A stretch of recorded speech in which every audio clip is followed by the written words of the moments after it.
record this.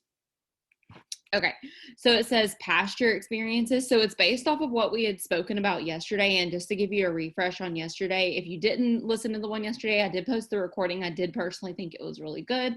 So if you need to go back and listen to it, feel free. But it was about misconceptions and about misconceptions of you thinking God's timing is wrong. If you pass by something and you don't get something immediately, you automatically misconcept something saying, oh, I must be on the wrong path, or I must be doing the wrong thing, or and you start second guessing yourself. I know personally for me, I do that a lot. And it's honestly a bad habit that I really have to work hard on to not do, because I tend to do that a lot. So maybe y'all can experience that as well. But this one's called pasture experiences. And it says, have you ever felt God calling you to something? How did you react? You could do one of the two things. With good intentions, you could try anything in your power to fulfill the calling, or you could wait for God to give you specific directions. There's a wisdom in taking steps of action, and there's wisdom in waiting on God to tell you where to walk. It's all about finding the balance between the two. Think of waiting as controlled preparation, like getting ready to have a baby. Moms to be, which everybody can, there's a lot of people that can relate on this. Moms to be don't visit every pediatrician in their several areas, in their area all several times a week, and buy all diapers all on Amazon, nor do they just sit around waiting for the delivery. They take deliberate steps for months in anticipation of this big day. Mamas change their diets to nurse their little ones, and they ask mothers for wisdom. They buy maternity clothes. They pray a lot. You basically get prepared. They listen to the book, What to Expect When You're Expecting, till it's permanently covered on the back. So there's just so many things to go with that. Again, huge paragraph. I'm going to skip over that. It says the same is true for God's timing and our preparation. Our job is to not run ahead of him or lag behind. We should take natural, common sense steps that are in line with his word, so we will be ready when he delivers our heart's desire. As we step out in faith, he will show us the way by either opening doors or closing them. Sometimes that will require we do a new thing, and sometimes it means doing what we already know to do. A friend of mine wanted to write a book for 10 years. Every time she got super serious about something made her not do it. A family move, started a new job, got another baby. God continued to close doors for her. Finally, a decade later, she was able to do it. And then she realized how many times the things that caused her not to do it played an instant role into her book. And then basically it goes into saying, like, it's teaching you all these lessons along the way. Having a baby taught her something to write something about the book, and that book ended up being a masterpiece, and it wouldn't have been the same if she would have stepped ahead and went and tried to write that book.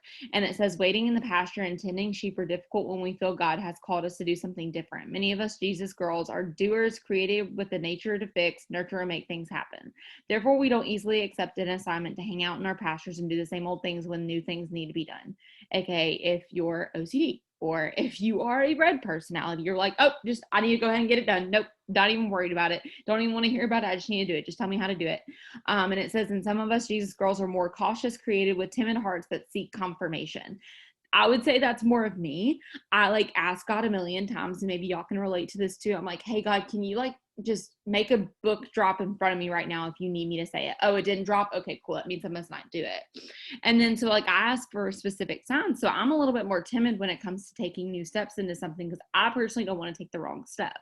So that might be you, or you might be the other person. It says, before we get discouraged or passive about hanging out on the hilly slopes of what we know, let's revisit James 1:2. So don't try to get out of anything prematurely. Let a test or challenge do its work so you become mature and well-developed, not deficient in any way.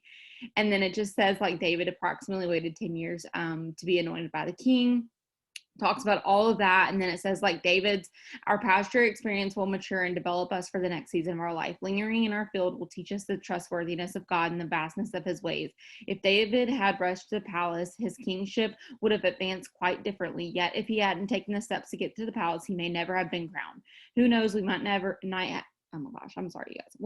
have ever been blessed by his poetic artistry of the Psalms. Regardless if we like it, it is necessary of Jesus' followers to embrace the pasture and tend to our sheep, as well as being willing to take a few steps forward, leaving our current pasture. So I know I kind of rushed over that, but like I said, that was a century long. So a lot of us can probably relate to that in a lot of different scenarios. And I always relate things to this business just because it's just literally part of my life. So many of y'all can relate to this, but I always try to give different examples too. So maybe you are sitting here in a season and you're not where you want to be, but you're kind of scared to take a step forward because you failed so many times before when trying to move into the next step. Maybe for you, maybe it's going into a home. Okay, y'all, I'm honestly like a little bit nervous since Dallas and I are moving into an apartment. Again, never have moved into an apartment before, so a little bit even nervous about that. Don't know what to experience. But we're having to wait a full year before we can get the housing startup process again. I'm a little nervous to sit here and put all this energy and efforts into. I have a Pinterest board set out. I have two, actually, I have three Pinterest boards. Let's be real. I have this vision of what I want. I'm so excited for it. I have a separate savings for my house, and I'm like terrified next year. The housing market is honestly going to get worse. Probably going to get better, but I just have that thought in the back of my mind. So some of that makes me hesitant. So for my registry for my wedding, I've been so hesitant of doing it because I'm like, I don't know what the freak I want. Because at this point, I don't know when we're going to move into a real house. Why move all this stuff into a rental house when, well, I have all these scenarios in my head. So maybe that can be you. Maybe it's with the business. Maybe for Morgan, for instance, she's been pushing for ambassador for 2 years. She went on a long run last year. She pushed and pushed and pushed herself. Like literally, I've never seen her work that hard in my life. And she didn't hit it. Okay. So she could probably have PTSD of trying to hit it this month. And I know for many of you, you can relate it to a lot of things in your life. Maybe it's for pushing for a baby. It could be so many different scenarios, but you kind of have to separate that and try to ask God, okay, is this my waiting season, or is this the time to step out inside my comfort zone? And then I just have to trust you with the steps that you'll take me through. I feel like for most promotions in this business, it's one hand where you don't just sit back. It's more of like, I'm going to take the steps necessary, and whatever God does for me, he's going to do for me. And then I'll find the answer within that. For me personally, I did all I could last month. Okay. I literally at the end of the month, I was like, I'm not mad at where we're at. Our volume kind of dropped. But I'm not mad because I did everything in my power, and that is a feeling that feels good when you know that, okay, God, it just might not be my timing, and that's okay. And so that's more peaceful. Whereas instead you just sit back and you're like, all right, God, can you show me the answers? And then you're sitting and sitting and sitting. And then a year goes by and you're still like, I'm still sitting. I'm still waiting. I have a girl on, she just signed up as a customer yesterday, but I have been talking to her for over a year about this business, and she has all the reasons in the world to join. But the one reason she says is, I'm going to pray about it and see if God wants me to do this. A year later, you guys. And I'm like, okay. And I can't be pushy in that sense because I'm like, sis, has he told you an answer? Has he given you the answer? She still hasn't joined. So she just joined as a customer, but I feel confident she'll join after she tries the products. But don't be that person. And she's still like in this place where she'll post on social media saying, hey, I'm broke. I'm tired of this. I'm tired of this. And so don't be that person. Be the person that gives action, but still ask God for direction and clarity. And I think a lot of you, maybe you don't seek his guidance, or maybe you don't specifically ask him to guide you somewhere because you're so lost and focused on your own turmoil that you don't sit here and you don't trust him along the way. You're just like, you know what, I'll handle it myself. I've had to handle it my whole life by myself. I'll figure it out. And then you realize a year later, you're still in the same place that you've been sitting. And I think a lot of us can agree with that, or feel with that, or maybe you know someone that goes through that or is going through that right now. And one thing I'll point out is it says, have you ever felt God calling you to do something? How did you react? You could do two things. With good intentions, you could try everything in your willpower to fulfill that calling, or you could wait for God to give you specific directions. There is wisdom in taking steps of action, but there is also wisdom in waiting God to tell you where to walk. So this could be in different scenarios. This is kind of where prayer comes into really good placement, is you praying about it because maybe you want to move across country. You don't know anybody across country. You need to pray about that. That's a little bit different unless you need to start your health journey. Okay, that's a little bit different where you can really take action to yourself. So kind of weigh and measure it out. And it might be a little bit harder. That's why I always journal. I have to go to the store today and get a new journal because RIP my old one. I've literally scribbled all over that thing. But I journal. And if I don't know, I simply just say, God, can you give me a specific sign? And I've told you this multiple times before. If you've never done that, I really advise you to do that. It's really creepy and weird how it happens. I don't necessarily believe in coincidences because I believe that, like, obviously God's in control of that. But whenever I tell him to give me a sign, especially in this business, I'll give him a sign saying, God, can you just can you physically show me that I'm going in the right direction? And not that enrollments are everything, but right then someone will message me and just say, hey, I'm ready to get started. And I'm like, oh my gosh. And one time I was talking to Morgan, because like Morgan's definitely my person that I always go to. But I was talking to her and I was like, I feel like I'm stuck. I feel like, I don't know, like, does God trust me with leading people? And she was like, why would he trust you with leading people? Why would he not trust you, but still provide you people to join this business? Like, that doesn't make sense. Like, obviously he's guiding you through this, so he's going to continue to bless you with people. And I was like, you know what? You're so right. Why would I ever get in my head? Like, he's not going to continue to provide me with so many ladies to join this business and then say, okay, you're not worthy of that. Like, it would be the other way around. Like, he would stop giving you people. And maybe that's a reality check of, okay, I need to check my heart. I need to see if my intentions are right. Or am I leading the people that I already have under me? Kind of get into the check place of that and like ask yourself these questions. But until then, just ask him to guide you in the right direction. And when you do that, I promise you, it's like such a great feeling, because now you don't feel like all the pressure is on you and all the pressure like you have to sit here and make the decisions of yourself. You can say, okay, God, just lead me where to go. Show me a word. Give me a specific word in the Bible. Let me open it up and it screamed to my heart. Let me open up YouTube. Like I told y'all, I'm gonna take a sip of my coffee. I told y'all last year when I was in the middle of quitting my job that I was absolutely miserable at. I was talking to Morgan again, and she was like, just ask for a specific sign. Like, I think that you already know what you want to do, but in order to get clarity from God, if you really want that, ask for a sign. So I was driving down the highway and I was like, God, can you give me a word to tell me to just let go of this job if you don't want me to have it? Right when I opened up YouTube, sermon popped up called Let Go. And literally that whole entire sermon gave me chills, and I was crying, and I was like, this is your sign. And that was the day that I quit, and I have never looked back. That was the best decision I had ever made. Nothing wrong with the actual like company I was working for. It was just not the job for me. And I held on so tightly for so long because, number one, I'm not a person to quit. Okay. You will never see me quit anything unless I've literally like, I'm like clawing my way out of something. I don't quit. It was a pride thing. I made a lot of relationships with my customers along the way, and I'm very yellow, so that part like really hurt.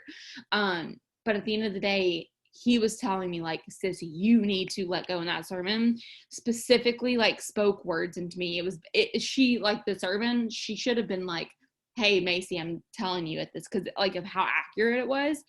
So I'm telling you, ask for a specific sign, ask for something specifically going on in your life. Like if you feel not clarity, and you guys, it might not be magic. It might not happen like that right away, but still in that time, if there's a waiting period during my 3-month depression last year, 3 months, you guys, 3 months of full depression. And I'm talking about depression of like crying every day, like not getting out of bed, waking up at 10 o'clock every day, and I wake up at 7 every day. So like 10 o'clock is extremely late for me. I can name all these different scenarios. Hated working out, hated eating healthy, did all these things that like I normally wouldn't do. And it was just really bad on my mental health. During those 3 months, I prayed consistently every single day. I did personal development. I read my Bible. I got an entire prayer journal dedicated to that, and heard nothing. Literally heard zero. Okay. But that was my waiting period, and it taught me a lot in that. There's still some things that I don't quite understand. So there might be some times in your life, like I don't want you to expect it to be magic and you just be like, oh, blink of an eye, I'm good. It might not happen like that, but for the most part, I bet you he's giving you clear signs in front of your face. You just can't see it. It's like when someone tells you something in this business, but you have to hear it 100 millionth time for it to stick, but someone's already told you 100 times. Like it happens like that. I don't know why our brains process like that, but it does. So it's really funny because like when I tell y'all stuff and then you're finally like, oh my gosh, you've told me that 1 million times, but it just now clicked. It's so funny because I do the exact same thing. I'm like, oh, I've been told that 1,000 times. Gotcha. Thank you. Heard it. So maybe he's doing that right now and you just don't see it. So just ask for clarity and peace and like guidance along the way. And also God has to bless some actions too. So stop being lazy and stop being the person who's like, I'm just going to sit back and just have him bless me. No, you are the steward of his money. You're the steward of his like blessings and everything. You are supposed to do actions and then him bless it. So if you're still sitting in the same spot that you've been in for 4 months, 5 months, 7 months, and you're still telling yourself over and over and over and over and over and over and over again the same excuses, it's not a him thing, it's a you thing. Okay, like you are the person that you should be blaming. And I'm not saying like sit here and be so hard on yourself, but you got to do some inside work. Like you got to figure out what's going on in there for him to bless some actions that you want to do on the outside. Because at this point, I'm giving you all the tools. There's so many tools necessary, but like you can't say that this business doesn't work, or you can't say that God isn't blessing you when you literally are repeating the same cycles over and over again. They say like insanity is doing the same thing over and over again, expecting the same or a different result. Hello, like that's probably what's happening if you're going insane, or if you're blaming someone, or if you're blaming people in this business, or if you're blaming yourself over and over again. That's probably what it is. You have to change something in order for a different result. I personally have to do this. I had to do this month. I had to change some things up for the business because I was like, we're going presidential. And I really had to evaluate some things that I had needed to do differently. And time blocking, but not only time blocking, but boundaries. I would be the person that I would be sending messages, and then a team member messages me and I'm like, oh, got to go get to them. I have to set boundaries because I have to get my own work done. So hopefully that helps. Don't know. I went on a rant, but I'll turn this off and then y'all can send y'all's